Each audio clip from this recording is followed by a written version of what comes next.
Ever since I moved overseas, my sister and I have made a habit out of sending each other care packages. Of course, there's typical occasions where we send each other gifts, birthdays, Christmas, and so on. Those gifts tend to be simpler, sometimes just plucked straight from an Amazon wish list. But the care packages we make are special. Whenever we go shopping or travel to another place, we keep an eye out for things the other would like.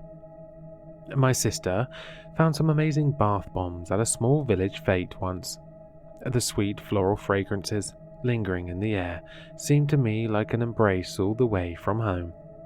Right before Lunar New Year, I found some earrings at my local night market, one shaped like a tiger mid-roar, the other a dainty red lantern, perfect for Violet.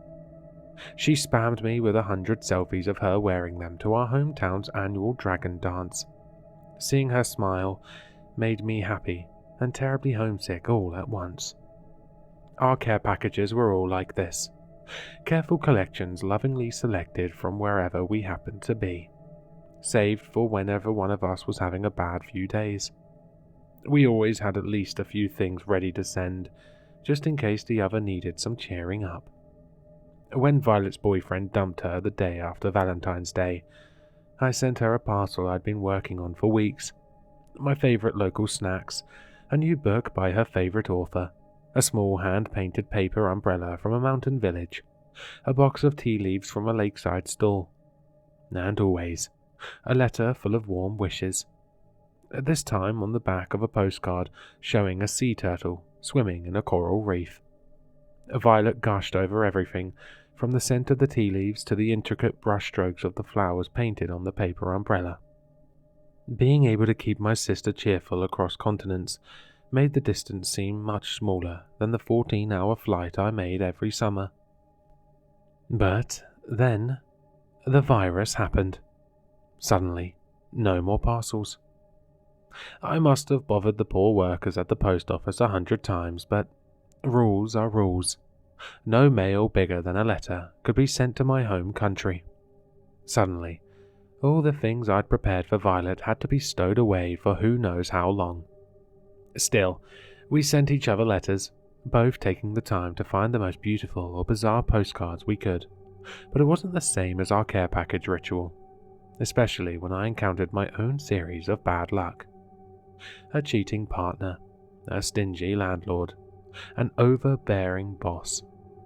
I didn't want to wallow too much, but it was a month's worth of woes within a handful of days. Could have been many months' worth even. Violet was still there for me online, but I'd never been able to feel truly connected to anyone through a grainy video call or a couple of texts. I missed knowing that my sister's love would have appeared on my doorstep had it not been for these trying times. I hated being stuck at home with no one left to complain to. More than anything, I missed my sister. That's why I was so elated when the package arrived one morning. It happened just when lockdown rules were beginning to ease. I still hadn't been able to send anything to Violet, but when I got home, a small lilac bundle addressed in a familiar cursive was waiting for me. My heart leapt. The rules back home must have been lifted, and Violet had hurried to send a gift. It was like being a child at Christmas. I couldn't wait to see what my sister had sent me. Ignoring the bill sticking out of the postbox, I almost ran back to my apartment to see what was inside. Underneath the paper was a box, a glossy black cardboard. Violet usually sent colors that reflected her own sunny personality. Unless she'd ordered something specific online and kept the box. Anyway, the box wasn't a big deal. I was in such a hurry I nicked my finger with the box cutter as I tried to carefully slit open the top. A few drops of blood sank into the cardboard as though it were made from sponges. I don't know why I remembered that so vividly, but I didn't care at the time. After bandaging my finger, I was finally able to open the box. Inside were the strangest things Violet had ever sent me. My eyes were drawn to the necklace first. It wasn't my style, nor Violet's at all. The white stone looked far too expensive for our usual care packages. A rainbow glimmer danced across its surface whenever I turned it to meet the light. An opal, I assumed. Had Violet found it at a second-hand shop? Its chain looked old and dull compared to the vibrance of the stone. Maybe Violet fancied it as a charming antique. That seemed a bit more like her. But I couldn't make sense of the rest. A pouch of black velvet revealed itself to hold a number of smaller bags, each containing some kind of seeds. They were perfectly smooth, some colourful, some dark, and all unfamiliar. Alongside each one was a typed note, not Violet's style whatsoever, with just a few cryptic words. Plant to soothe a broken heart. Plant to appease another's greed. Plant to get revenge upon a cruel tyrant. And more. They seemed like things you'd see in a witch's shop.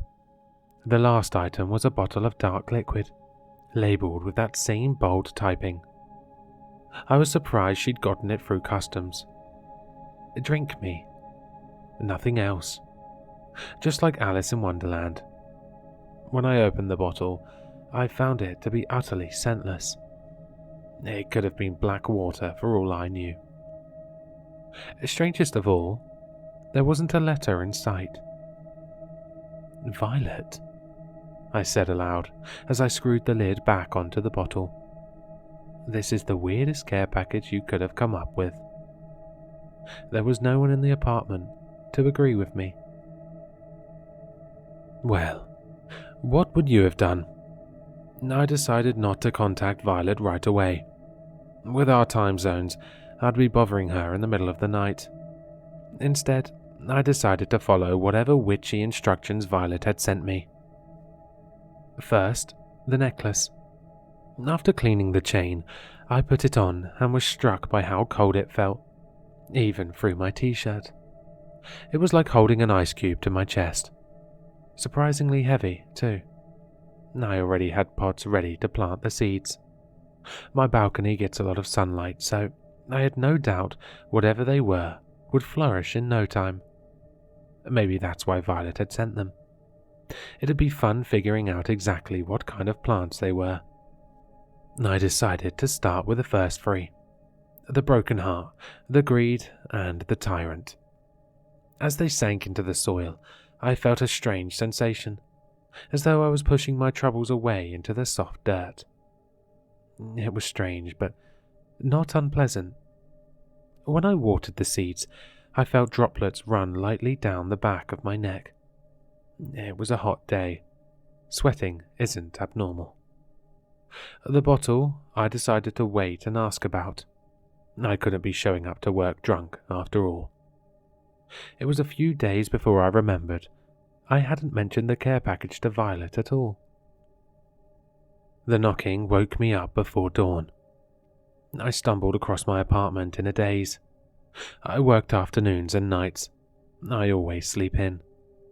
I wasn't even awake enough to question the safety of opening the door to a stranger so early in the morning. Or not bright enough. I'll let you decide. It wasn't a stranger. It was Zara, my ex-girlfriend. She staggered inside before I had a moment to snarl. "Evie, what have you done?"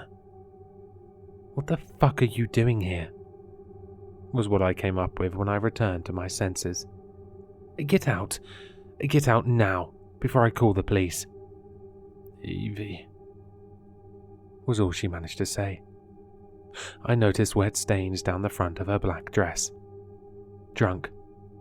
I had never thought of Zara as a drunk, but then I'd never thought of her as a cheat either. "Get out! Go back to your other girl, whatever her name is. I don't care, just get out." Zara vomited a torrent of blood onto my floor. Time seemed to stand still. I stared at the blood, then at Zara.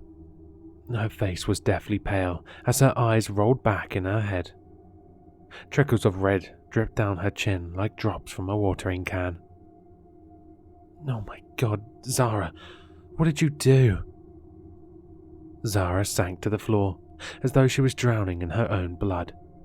She coughed, sending beads of blood everywhere. All I could do was watch. It felt like something cold and heavy was pinning me to the spot. Evie, I'm sorry, she rasped. Her fingers grasped weakly at my ankles. Evie, I'm sorry, please stop. She broke into a fit of coughing as her grip lessened. Her teeth were pure red.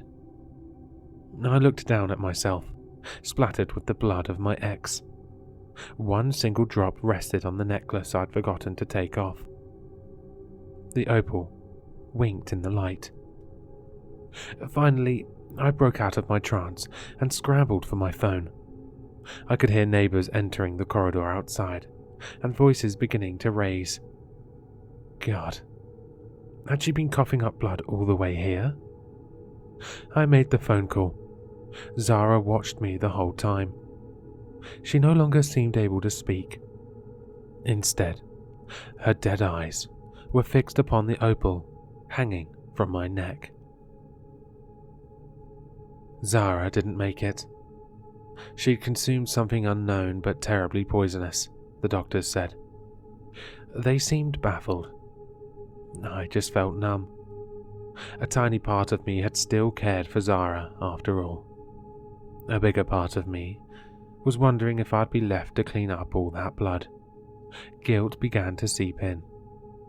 When I was finally allowed home, I found my apartment immaculate. I sent a silent thank you to whoever had mopped up that awful blood. My clothes I threw straight into the bin. Not worth trying to wash the blood out. It took a long shower before I felt able to breathe properly again. That didn't last for very long. I didn't notice until I pulled back the curtains. The first seed on my balcony had sprouted. Large leaves, all blood red, perfectly heart-shaped. Plant to soothe a broken heart. I called Violet immediately. Hey, Evie, she said drowsily. It was still early back home. How are you doing? It's been a few days. Violet, what are those seeds you sent me? What? Those seeds in the care package. The ones with all the funny labels. What are you talking about? The care package. The one you sent me. What's growing from these seeds? Evie, I haven't sent you anything. I couldn't send you anything. I could hear the confusion in Violet's voice. There's no way she was joking. And why would I send you seeds? I could barely speak. It was in your writing. The address, I mean, not the rest. It had my name on it. It has to be someone else.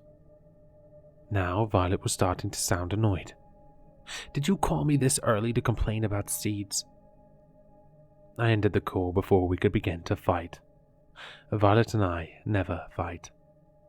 The red leaves of the plant seemed to shimmer in the sunlight. Did you hear about Mr. Yen? My neighbor said, as soon as I stepped foot in the elevator the next day. Oscar lived directly above my apartment. Both our homes and many more were owned by Mr. Yen, one of the wealthiest, we assumed, landlords in the area.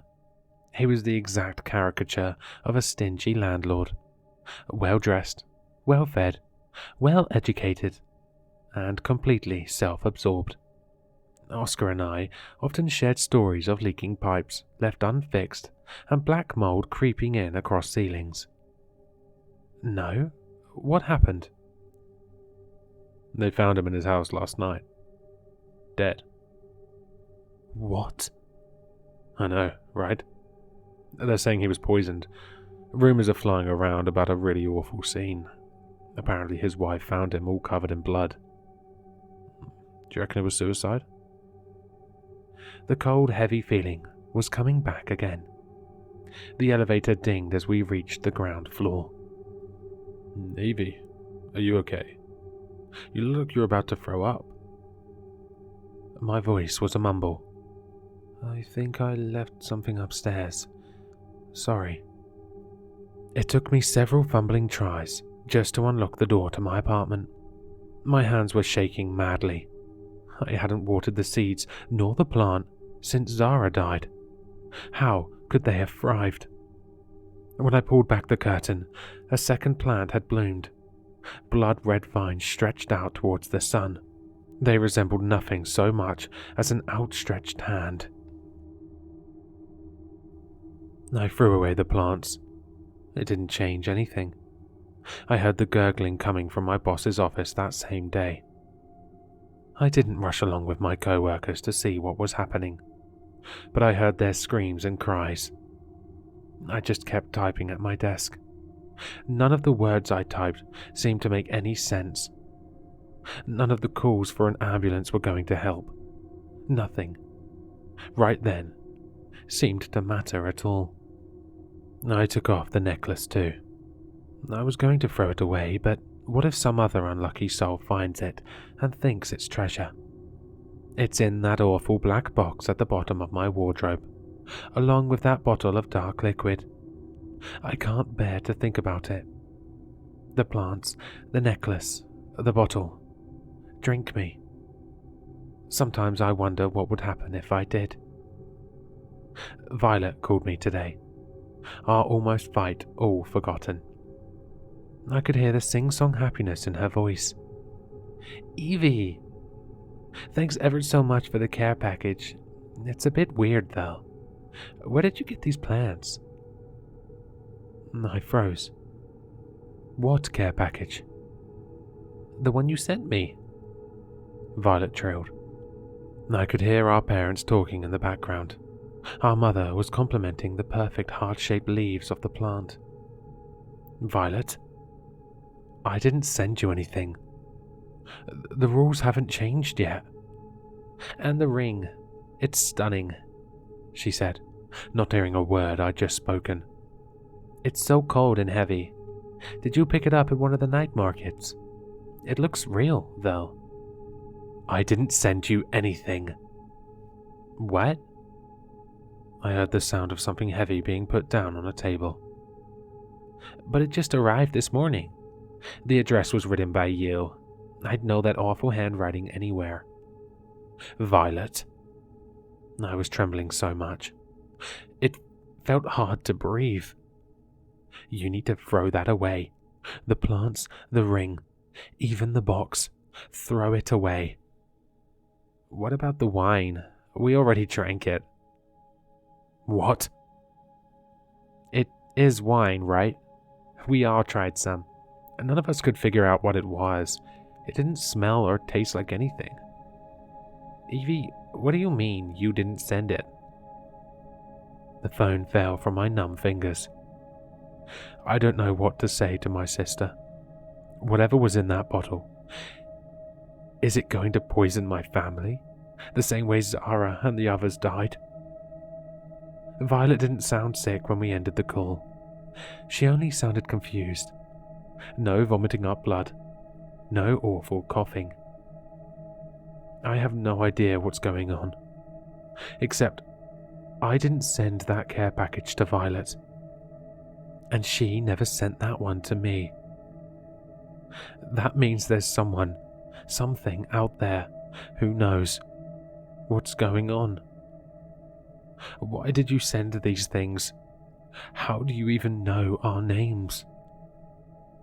Most importantly, what is going to happen to my family?